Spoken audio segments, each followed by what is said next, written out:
I have two homes, one in Minnesota, the other in Texas. It's been so painful watching both of those homes become epicenters of aggressive immigration enforcement measures that are tearing families apart and harming children. At the height of the turmoil in Minnesota, a friend of mine who's an art teacher in a suburb just outside Minneapolis wrote to me telling me about how, in addition to the well-known case of Liam Conejo Ramos, his tiny district had seen many other students ripped from their community, including Elizabeth, a vibrant 10-year-old who one day hopes to become a doctor. These are the kids my friend greeted and guided every day, kids who belong in classrooms, not detention centers.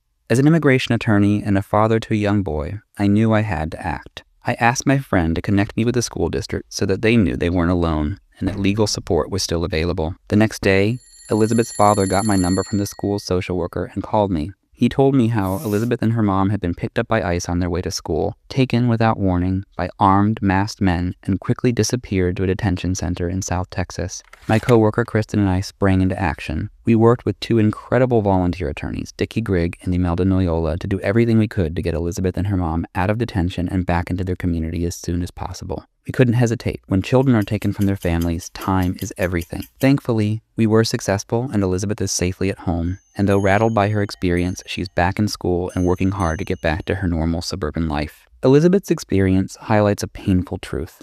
When immigration enforcement reaches schools, it shakes the foundation of a community. Teachers are left trying to explain the unexplainable, insisting to their students that they are safe, all the while knowing that they can no longer promise that. Social workers scramble to support children whose worlds have been upended. Parents are forced to make impossible choices between showing up for work, for court, or for their families. Children internalize this fear. It follows them into classrooms, onto playgrounds, into their sense of belonging.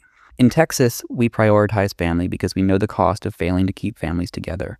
Communities are not abstract. They exist because of the relationships that hold them together. So when families are torn apart, the threads that bind us all together fray, and our entire state feels it. Communities in Minnesota have shown remarkable solidarity and resilience as they work to weave these threads together again. They have reminded us that the question we face is not whether immigrant families belong. They already do. They belong in their schools, their neighborhoods, and their communities. The question is whether we have the moral courage to stand alongside them in the face of such cruelty.